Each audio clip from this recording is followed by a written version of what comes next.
Bonjour à tous, bienvenue sur le premier webinaire mobilité organisé dans le cadre des travaux de la CTG, la Convention territoriale globale de services aux familles. Je me présente, je suis Mallory Revaux, je suis en charge du pilotage de la CTG. Et donc, vous proposons aujourd'hui une première séquence sur la mobilité, car nous avons pu constater au moment de l'élaboration du diagnostic de notre plan d'action au niveau de la CTG que beaucoup de professionnels avaient des questions concernant la mobilité des jeunes de 16 à 30 ans, de manière schématique. Et il nous semblait intéressant de faire la présentation des solutions mobilité auprès des professionnels, d'où l'organisation de 4 webinaires. Un premier webinaire sur le vélo, un second sur le bus, le troisième sur le covoiturage et le quatrième sur la marche et plus généralement sur l'intermodalité. Donc, sans plus attendre, je vais donner la parole à Nina qui va se présenter. Kevin m'accompagne sur l'organisation de ces webinaires. Il pourra prendre en compte les questions qui seront posées, notamment dans le cadre du chat. Nina, je te passe la parole et te laisse présenter tes collaboratrices à tes côtés. Oui, merci.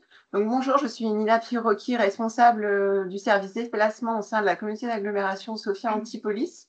Et pour vous présenter effectivement ce mode vélo, je suis accompagnée de Léa qui va venir intervenir justement tout au long du diaporama pour pouvoir compléter ou préciser certains éléments en lien avec le mode vélo en fait. Donc, pour commencer, on souhaitait effectivement, comme objectif, vous identifier les infrastructures, les aménagements qui permettent de faciliter la pratique du vélo, pour pouvoir après arriver sur les aides et les solutions financières qui sont disponibles, ainsi que donc les services sur le territoire CASA, pour après appréhender les outils numériques pour permettre de planifier, d'optimiser vos trajets vélo. Et enfin, on terminera ce diaporama par des événements et des initiatives locales qui favorisent la mobilité donc cyclable.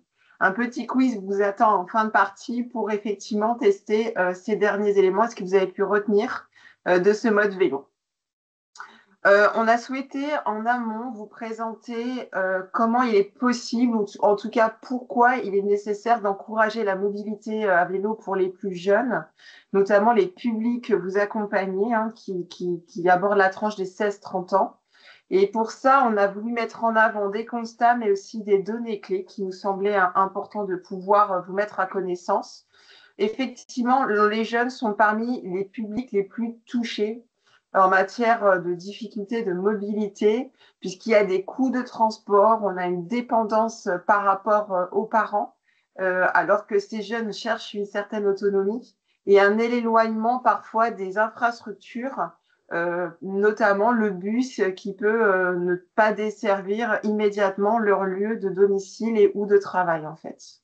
Et pour ça, le vélo, effectivement, que ce soit le vélo traditionnel, classique, musculaire, ou le vélo à assistance électrique, constitue une solution de mobilité pour pouvoir répondre à des demandes d'emploi ou même des demandes de formation, en fait, en proposant des solutions écologiques, économiques et qui favorisent donc l'autonomie de ces jeunes. On a voulu aussi vous apporter quelques données clés qui vous permettent là aussi d'accompagner au mieux vos jeunes. Il faut savoir que 76% des jeunes ont déjà renoncé à la possibilité d'accepter un emploi ou une formation parce qu'ils avaient des difficultés de mobilité. Ils n'ont pas de voiture, le transport en commun, encore une fois, ne passe pas à côté de chez eux ou de leur lieu de travail et ça pose des difficultés. Et c'est pour ça qu'on vous présente ce webinaire, puisqu'il vous permettrait d'apporter des dispositifs et aussi une solution de mobilité à ces plus jeunes pour pouvoir effectivement pallier et répondre, permettre de saisir cette opportunité d'emploi ou de formation. Pour votre information, parce que là, on est peut-être un peu succinct sur ce sujet-là, on vous a mis en bas de diapositive un baromètre qui est effectué par la Fondation d'Auteuil, Apprentis d'Auteuil, qui, au regard des rayonnants, qui est basé sur la gare de Valoris, aborde, reçoit des publics, mais aussi des plus jeunes qui vous permettent effectivement d'avoir des vrais chiffres sur les plus jeunes, qui permettent d'appréhender leurs difficultés aussi, leurs freins à la mobilité et qui puissent répondre à un certain nombre des questions si vous voyez qu'effectivement, il y a des points à creuser. Donc ça, c'est des éléments qui apparaissent effectivement sur le diaporama lorsque vous cliquez sur ce petit lien qui apparaît en bas. Pour commencer, donc, on souhaitait vous présenter le réseau cyclable de l'agglomération pour vous permettre effectivement d'appréhender un peu mieux où sont les pistes, où sont les itinéraires, qu'ils soient aménagés ou non, et qu'ils soient conseillés en lien avec la sécurité dont ils disposent. Donc, quand vous cliquez sur le lien, vous appréhendez directement ces éléments qui sont les itinéraires qui sont proposés sur cette cartographie, avec une répartition par catégorie pour vous permettre effectivement de conseiller au mieux vos plus jeunes. Vous avez des aménagements donc existants qui sont répartis en itinéraire conseillé ou en itinéraire sans aménagement à forte circulation et donc pour le coup qui sont malheureusement déconseillés en fait.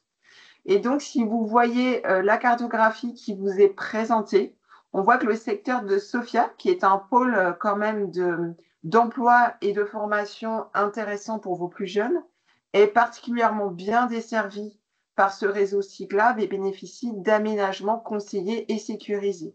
Il permet de faire le lien avec le moyen pays, la commune de Valbonne et notamment Occhio, comme vous pouvez le voir sur la cartographie. Il permet de faire le lien aussi avec le littoral. Il permet de desservir Juan-les-Pins, qui permet de relier Antibes, mais aussi le secteur de Golfe-Juan, qui sont aussi nos principaux axes, puisqu'ils renvoient aux pôles intermodaux, qui sont les gares de Golfe-Juan, de Juan-les-Pins et d'Antibes, et permettent de longer par effectivement un itinéraire vert qui apparaît sur le littoral, qui longe le bord de mer et qui permettent de relier avec les territoires voisins. Voilà les premiers éléments concernant les aménagements cyclables et qui permettent effectivement pour vos plus jeunes de planifier leur déplacement s'ils le souhaitent.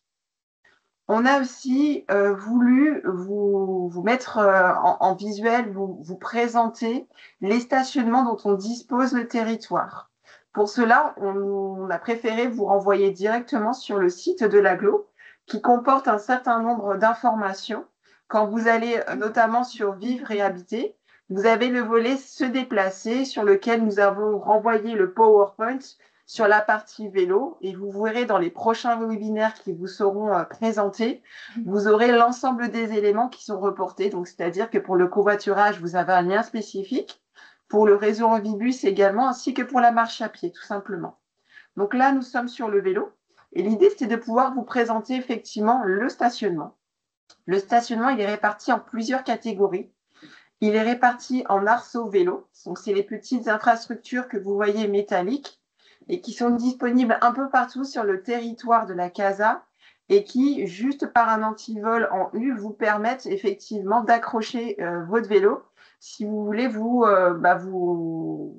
rendre sur votre lieu de loisir, de domicile ou effectivement de travail. Vous avez effectivement ce lien qui vous renvoie directement sur la localisation aussi des itinéraires, mais aussi des stationnements qui comportent les arceaux. Donc, je ne renverrai pas directement sur la carte. Vous voyez qu'effectivement, on a ce même lien qui apparaît, qui vous a été présenté précédemment. Mais aussi sur le stationnement, vous avez également des consignes individuelles qui vous permettent là aussi de stationner votre vélo. Les consignes individuelles, ça ressemble à quoi? C'est une espèce de petite boîte comme celle-ci qui vous permet effectivement de rentrer votre vélo et de pouvoir l'attacher avec un antivol à l'intérieur et ensuite de refermer cette box. Il faut voir que cette box permet de recevoir 2 vélos.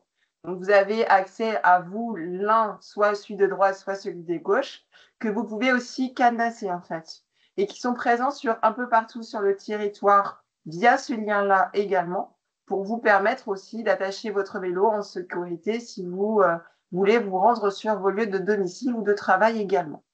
Et enfin, vous avez les consignes collectives qui sont présentes sur les lieux principaux dits stratégiques ou intermodaux, tels que Biot, Golfe-Juan, Juan-les-Pins et Villeneuve-Loubet, sans oublier Antibes, avec le pôle d'échange et notamment la station Saint-Philippe à Biot.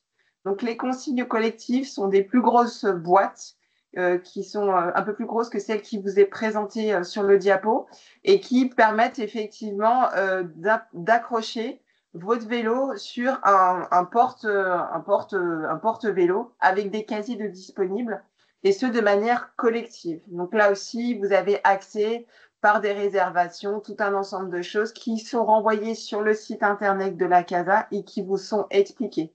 Si vous avez des questions à ce sujet, n'hésitez pas effectivement à nous les poser. Voilà ce qui concerne effectivement les stationnements sécurisés ainsi que le réseau cyclable.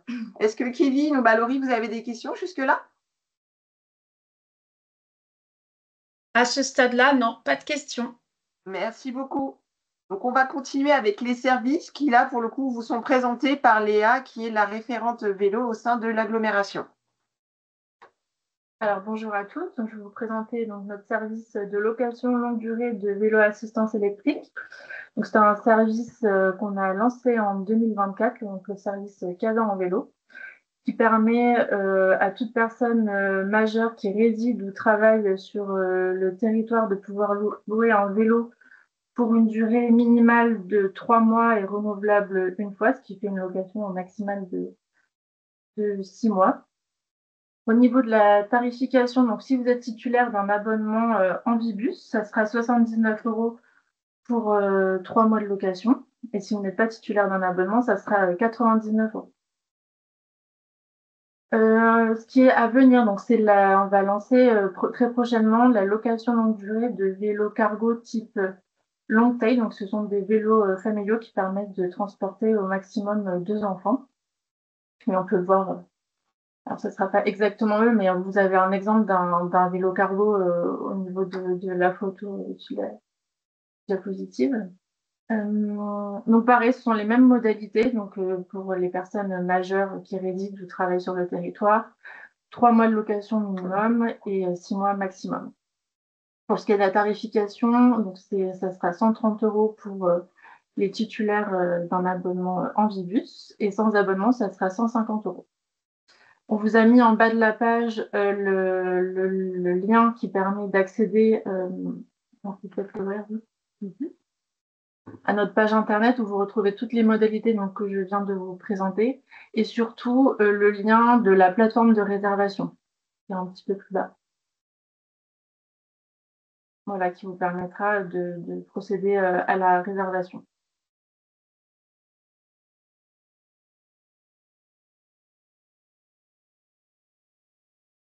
Pour ce qui est des points de retrait, donc actuellement, vous pouvez retirer votre vélo à proximité des médiathèques communautaires du territoire. Donc, on en compte 8 qui sont répartis donc, sur tout le territoire de la CASA. Et prochainement, donc, pour l'année 2025, on aura d'autres points de retrait à proposer, donc notamment en partenariat avec La Poste.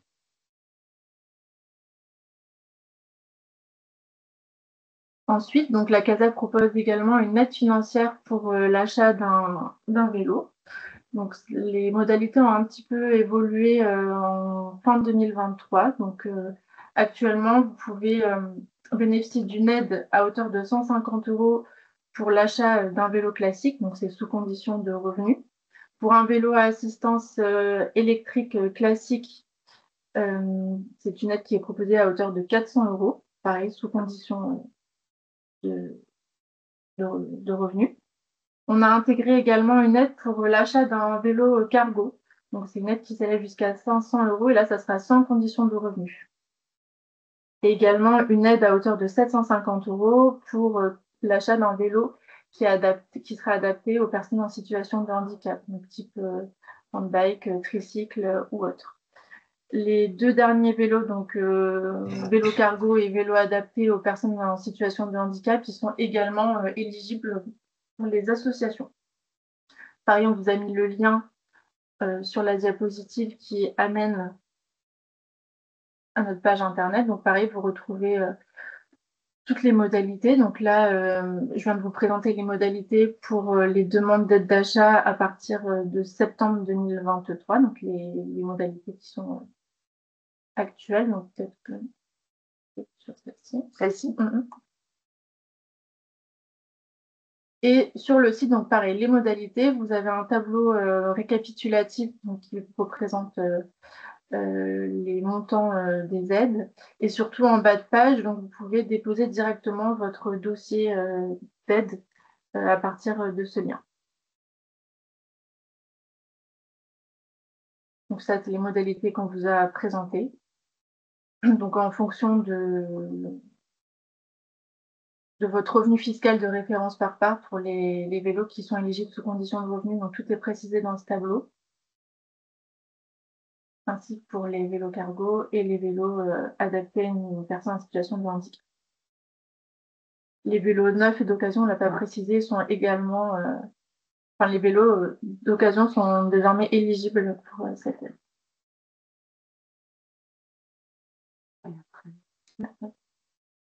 Donc pour déposer un dossier, il faudra passer par le calculateur d'éligibilité. Donc là, vous cochez les cases qui correspondent à votre achat. Donc c'est un achat après le 1er septembre 2023 ou avant, si c'est pour une association, si c'est pour un vélo assistance électrique ou autre type de vélo. Ensuite, vous rentrez, si c'est sous condition de revenu, vous rentrez votre revenu fiscal de référence et le nombre de parts.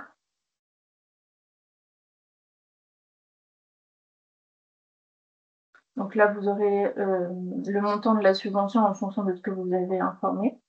Il y aura 2 documents à télécharger, donc la convention qu'il faudra remplir et signer et une attestation sur honneur. Après, on vous demandera d'autres documents comme la facture d'achat, bien évidemment. On vous demandera la copie du dernier avis d'imposition, un justificatif de domicile et un RIB.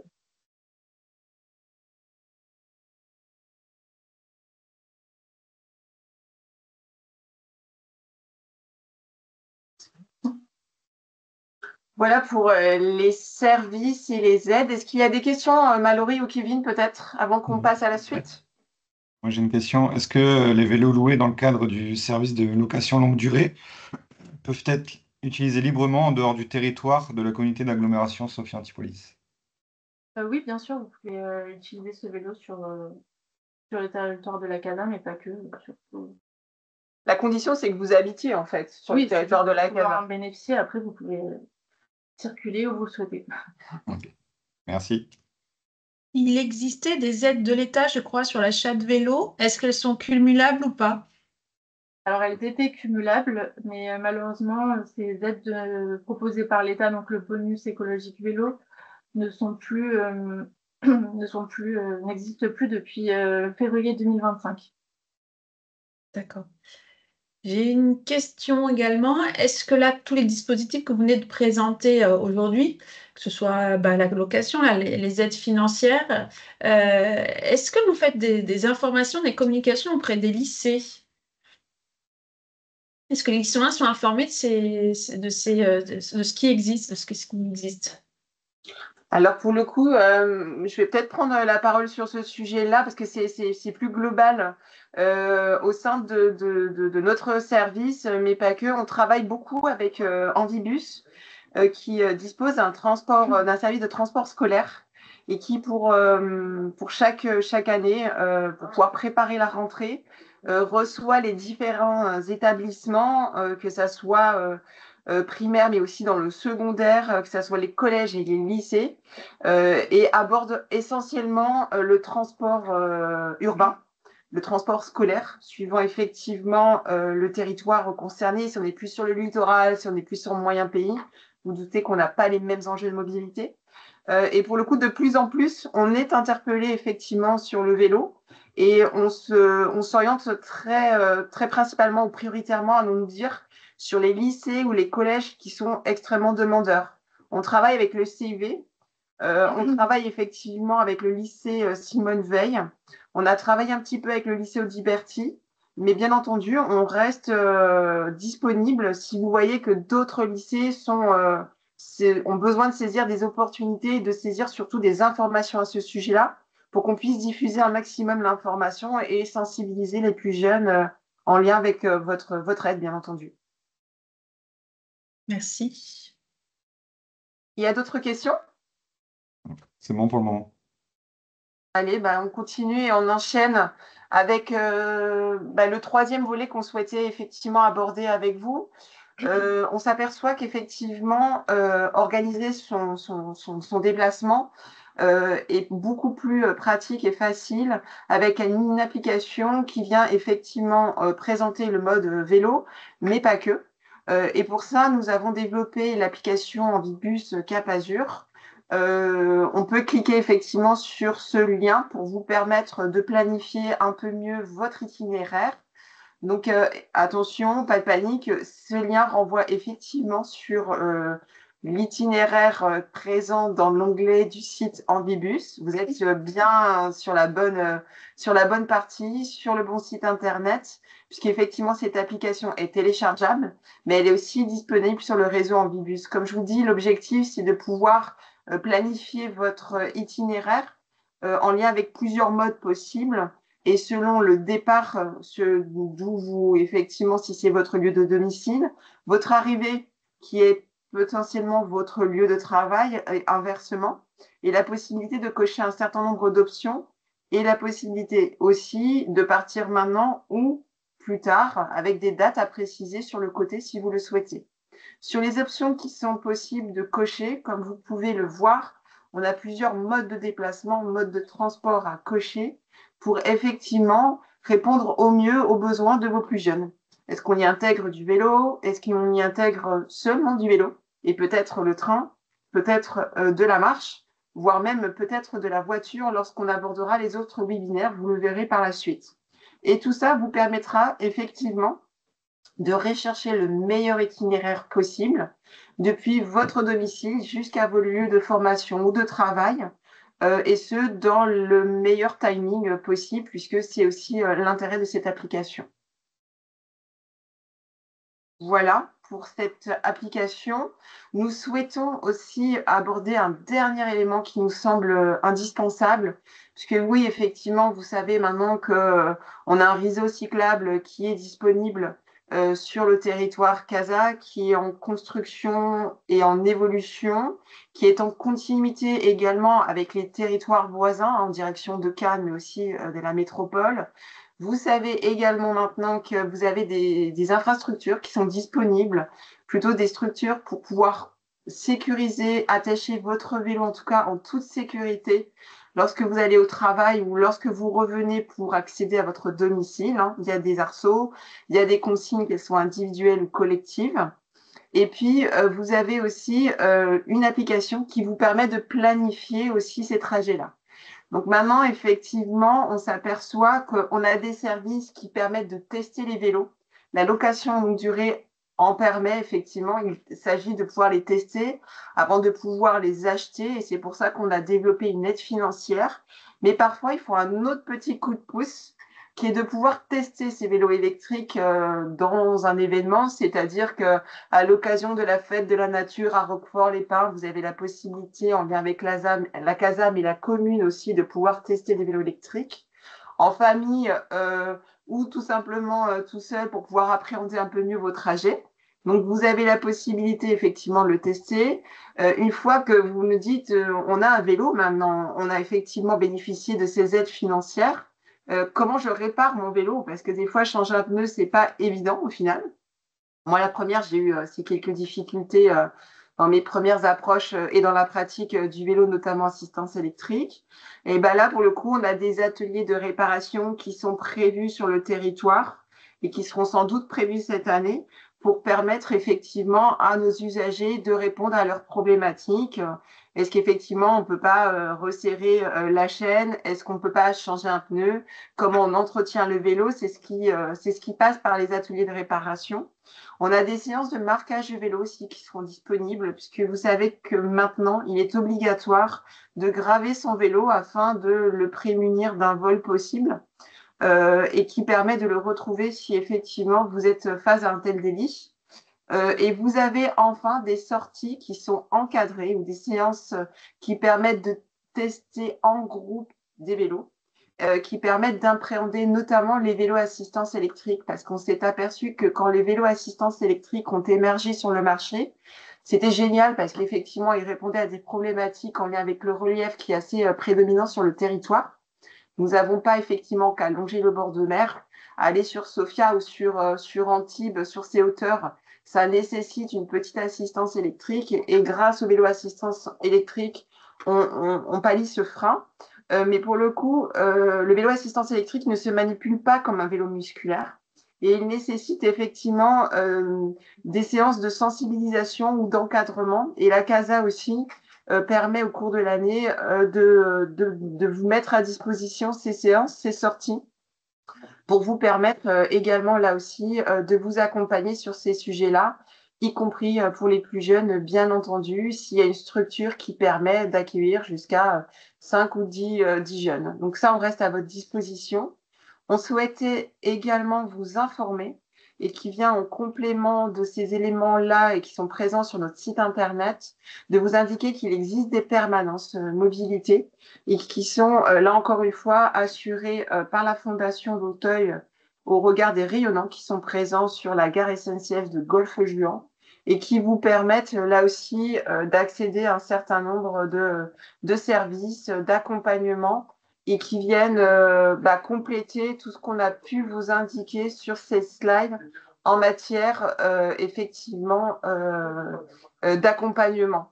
On a des éléments qui apparaissent et qui vous seront transmis. Il y a des flyers qui sont également aussi disponibles sur notre site internet pour vous aider à promouvoir à nos côtés et auprès de vos plus jeunes le mode de déplacement vélo.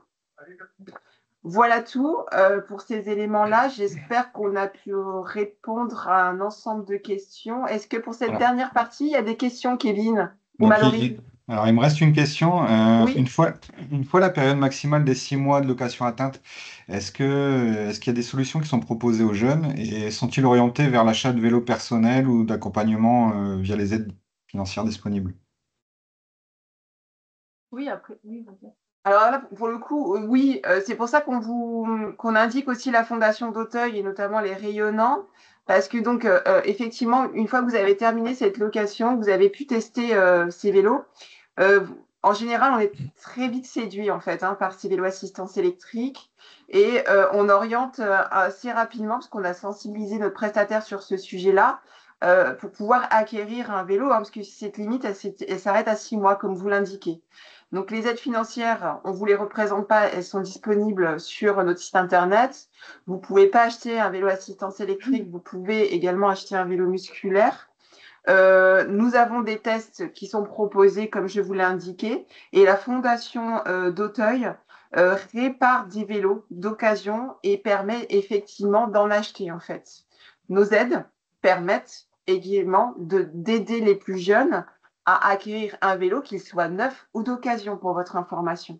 Donc, ça permet, je pense, dans un premier temps, de répondre à cette problématique. Mais si vous voyez que ça ne suffit pas, en lien avec vos retours des plus jeunes, peut-être qu'il faudra qu'on travaille sur d'autres possibilités également. Merci. Plus de questions pour le moment. Ouais, il n'y a plus de questions? C'est parfait. Donc, pour le coup, on va peut-être passer sur le quiz pour voir effectivement qu'est-ce qu'il est à retenir de ce webinaire vélo, si vous le voulez bien.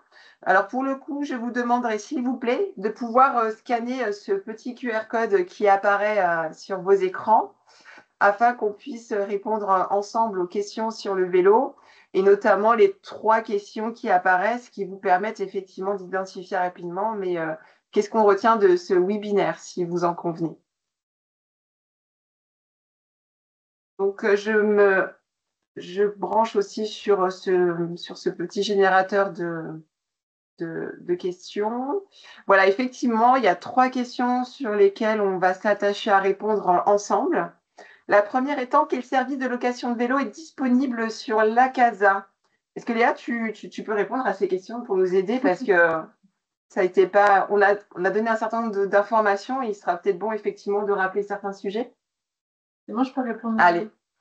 Il s'agit du service CASA en vélo. Voilà, le Kazan Vélo, vous pouvez le taper effectivement sur notre site internet ou sur le web et vous allez pouvoir tomber rapidement sur le service et vous inscrire si vous le souhaitez. La deuxième question porte sur l'achat d'un vélo à assistance électrique et nous permet d'identifier mais à qui cette aide est adressée exactement. Mais alors là, il s'agit de personnes physiques sous condition. Tout le monde, personne sans condition, effectivement, ce n'est pas ce qui nous a été présenté dans le tableau de Léa. Seulement aux jeunes de moins de 18 ans, et non, pas que, heureusement. Et tout le monde, personnes et associations sous condition. Et effectivement, non, on a ciblé effectivement pour pouvoir répondre aux besoins des personnes qui le nécessitent le plus, y compris les jeunes, mais aussi les associations. Enfin, une dernière question, tenez bon, que permet l'application Ambibus Cap Azur? Léa, est-ce que tu peux nous aider à répondre à cette question? Alors, l'application Ambibus Cap Azur, elle nous permet de calculer nos itinéraires sécurisés cyclables. Oui.